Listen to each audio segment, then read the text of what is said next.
Welcome, everyone, to the Kingdom Focused Financial Monthly Market Update for April 2024. Thank you for joining us. This is our webinar to give you some timely information about what's going on in the economy and markets today. We are hosted today by Mr. Michael Smith and Chuck Etzweiler. Take it away. Hey, good to see everybody. Thanks for taking some time and jumping in with us here. This is a regular monthly snippet that we plan to put out here to just keep you informed of our thoughts, what we see happening and what's going on. We hope you find this time helpful.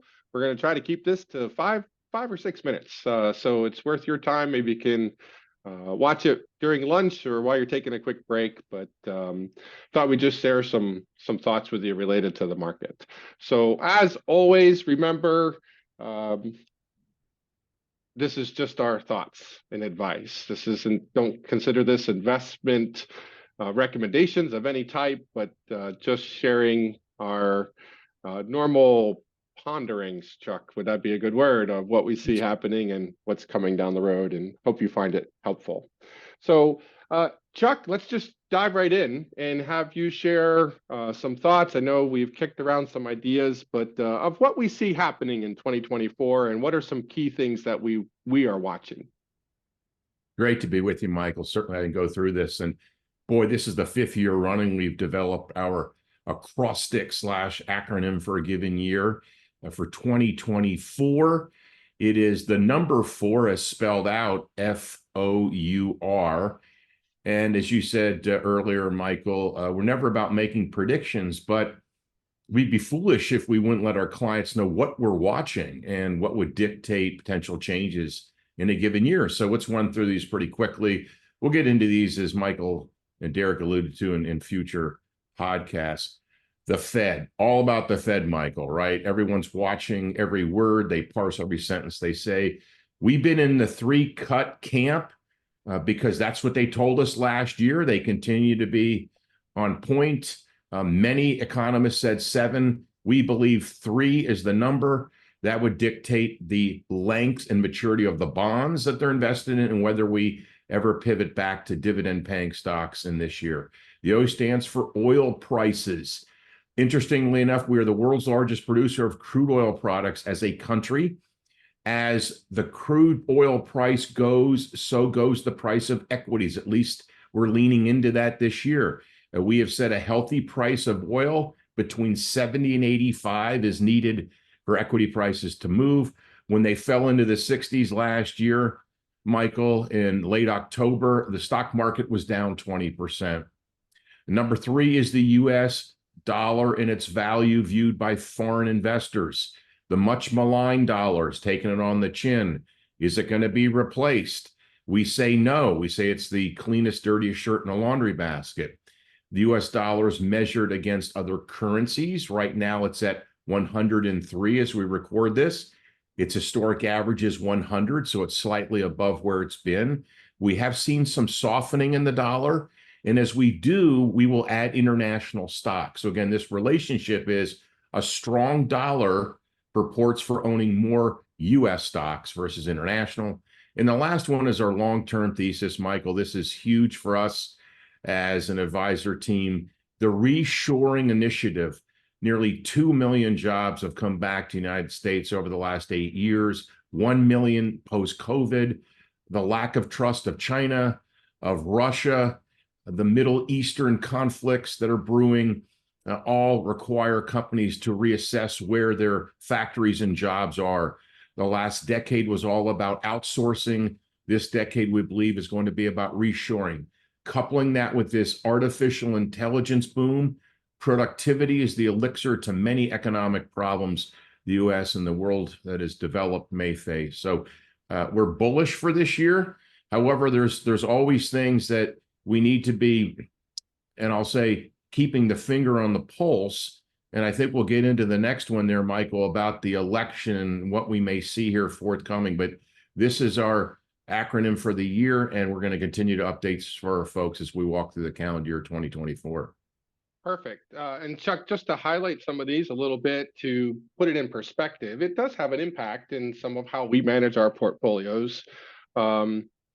For instance, Exactly. interest rates, Fed rates, right? And just putting this in layman terms for folks, it affects what we're earning in the bank, right? Absolutely. Bank deposits and CDs, and it also affects what we borrow, right? We look at loan rates, mortgage rates, and higher mortgage rates might mean less people willing to take on a mortgage, buy a house, changes your credit card debt ratio. So all of these things trickle down to the economy in different ways, but certainly interest rates is one that touches everyone's life in a different facet. And that certainly will impact some of the pieces we hold in our portfolio. It's nice to actually have some safe zones. We can get some decent interest rates for a change. And I think that's something that our clients in particular will notice a little bit more holding in some of those more secure pieces that are there. Go back 10 years, for the last 10 years, really, interest rates have been super low. And now we can see 4 to 6% in that range out there. People are seeing, and I'm hearing clients tell me their banks might have some CDs. So it is refreshing in some regards, but there's some danger zones with higher interest rates. And so I think we're going to dive into that a little bit more next time. Oil, gasoline prices, certainly I'm hearing it. Prices at the pump. That's where a lot of consumers think about it, but it has so many other impacts throughout the economy, in production, in manufacturing, and in other spaces. And I think we'll dive a little bit more into that as well. So again, come back, watch some future ones as we dive into these in the next couple of months to help explain them. But I want to take just a minute or two here real quickly and talk about the big elephant in the room for this year, 2024, and that would be the presidential election. And while we can't predict what's going to happen in the election, certainly history gives us some guidelines, Chuck, does it not, in terms of how the market behaves? And we know the market doesn't like the unknown, and certainly what happens later this year is an unknown, but it does tend to behave a little bit different when it is trying to sort out what's going on, doesn't it?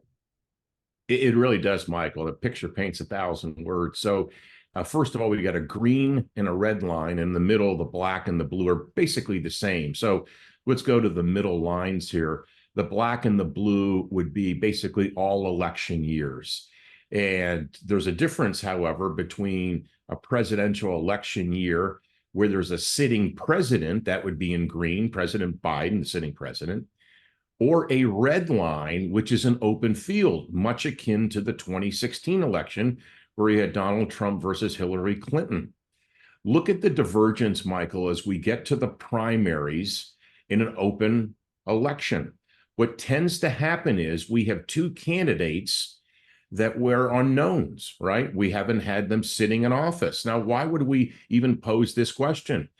We all know that the likely candidates are going to be sitting President Joe Biden, former President Donald Trump. However, Michael, we're telling our clients we have to walk through this year and see where some of the landmines are. There's lawsuits, there's pending impeachments that are being brought up, and a whole cacophony of issues that we actually are watching, because you can see the difference in the green and the red. Certainly the hope is with the green that these two candidates can walk through this. But do we be kidding ourselves, Michael, if we weren't going to be watching this like a hawk, which we are? Yeah, it's a great point. And in reality, while we would like to focus in and say, hey, here's what our scenario this year, we actually have two scenarios that potentially could play out. And we might be in a unique situation where we switch lines, right? We switched Yes. historical trends right in the middle. And so right now we're sort of following that green line from a historical trend and saying, no, first part of the year tends to look pretty good. But if you noticed, in all of these, there's a soft spot here in the second quarter. And we kind of expect that to continue to play out. And certainly the Fed and those oil and other things impact all of that. This is just one component. But I find this stuff rather interesting. But I'm also, my eye is drawn to how in a presidential election year, as we get closer to the election and finish, we tend to finish strong in a presidential election year. And even in the red scenario, while it may, those unknowns of just completely which candidate, who, what will go forward, it draws it down. It does after that, after the election, it shows some resiliency in that it wants to work its way back toward the median. Am I reading that right?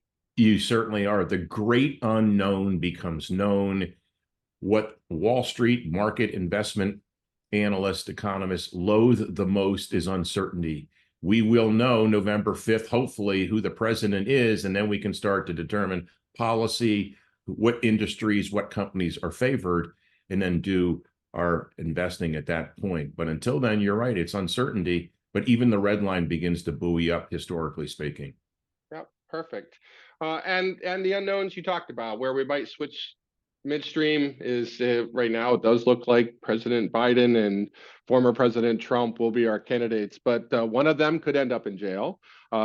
We have health issues with another one, so there are major unknowns, right, that are out there, and we'll see what takes place. And for our clients, know what we're keeping an eye on this, right? And this is something that will affect how we manage our portfolios and what's going on.